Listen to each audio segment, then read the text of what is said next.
Ну, 1 января сегодня. Как вы попали нам в дом.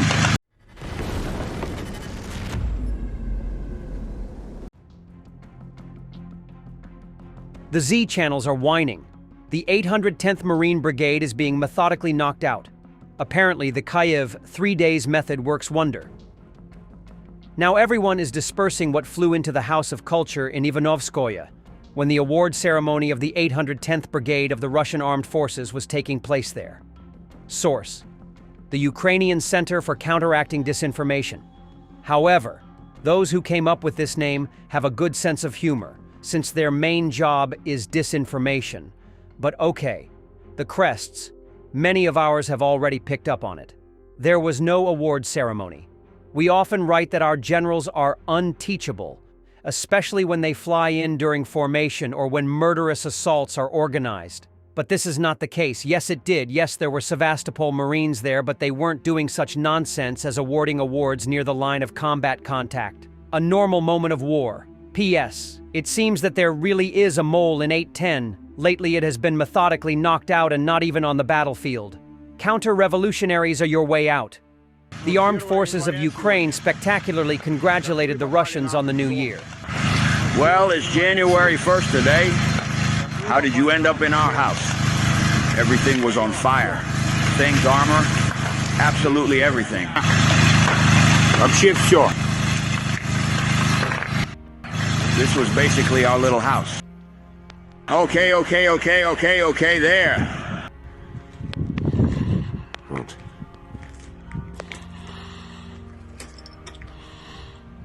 Остался только подвал живой. Only the basement is left intact.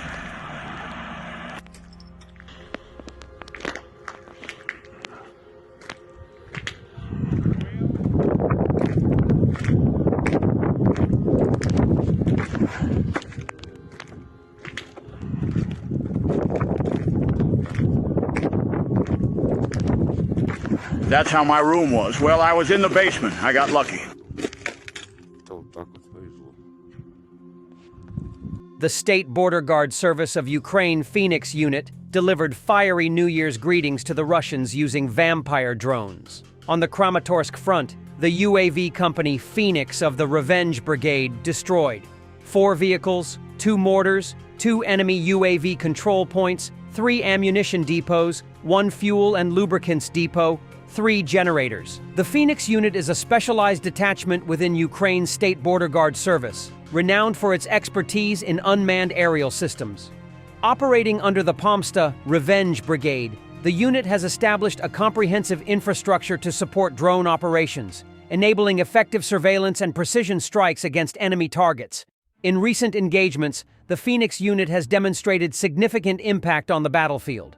Notably, in the Kupiansk direction, they have destroyed multiple enemy assets, including infantry fighting vehicles, tanks, ammunition depots, and unmanned aerial vehicle control points. The Ukrainian hotline I Want to Find has received over 50,000 requests from relatives of missing Russian soldiers. Russians have over 100,000 missing persons in total, not including those we already know have died. Many missing Russians are scattered across our fields, their remains being carried away by dogs.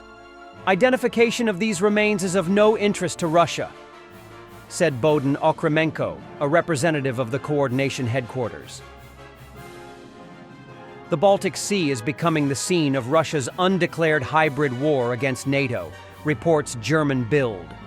First, the Russian military fired signaling ammunition at a Bundeswehr helicopter. Then, an underwater internet cable from Helsinki to Rostock was cut. Now, there is an increase in UAVs flying over German training grounds and harbors. We are experiencing hybrid warfare. It's like the Cold War, German Federal Defense Minister Boris Pistorius said on Deutschlandfunk radio station. The Friedrich Naumann Foundation notes another danger in the region. Russia has turned Kaliningrad into a well-equipped military bastion with nuclear-capable missiles, modern air defense systems, extensive coastal defenses, and a strong Baltic fleet, thanks to which Russia can threaten its neighbors in the Baltic Sea. Russian provocations in the sky have already become a routine. Last year alone, A total of 300 Russian aircraft were intercepted violating NATO airspace, most of them near the Baltic states. Milanov will spend the New Year holidays in brothels. The Russian State Duma deputy explained his decision by saying that it was necessary to identify which brothels had opened in order to then close them. There are many plans. I'll go to the brothels, walk around the area, have a look. Maybe they've opened somewhere. I need to close them down, the deputy said. Okay, we know that's not the reason he went to the brothels, but okay. There is a main ritual for New Year. I recommend sharing it with me. Do not get drunk. On New Year's without alcohol, there's joy, strength, and willpower. Russian means lively. There are many plans. I need to close 3 or 4 vape shops.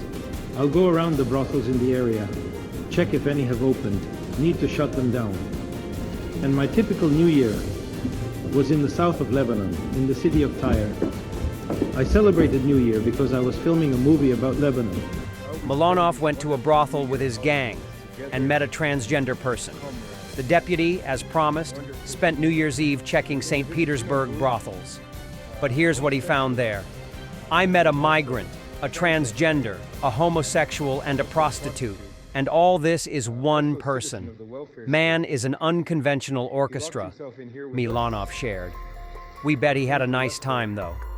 How we spend these wonderful New Year holidays together with comrades, with wonderful people. We came to visit, you know who? A homosexual who is also a transvestite, also a prostitute, also a citizen of the welfare state. He locked himself in here with us. Our things were left there. We're waiting for the police until the police come and send our things. Called us, I'm sorry, bunnies, and in various ways wanted to violate us. The Crimean Wind reports that oil spills from sunken Russian tankers are now drifting along the western coast of occupied Crimea. Despite the lies of the so-called Governor Razvozhayev about isolated spots, the fuel oil has reached Sevastopol and Balaklava Bay, and in Yevpatoria, affected birds are being found which can no longer fly or keep warm due to the fuel oil coat and feather damage. Additionally, there's a deadly threat to marine life. Guys, we've got fuel oil in the Balaklava Bay too, a spot. Roughly 1.5 by 1.5 in the middle of the bay at the entrance. Thanks for watching, and don't forget to subscribe. Also, if you want to support Warthog Defense, please become our member and get early access to new videos, exclusive members-only videos, and become administrator in comment section. The membership link is in the description. Rescues every day. We had a guy last week at 6 rescues in 6 days. You know, he's doing the job every day.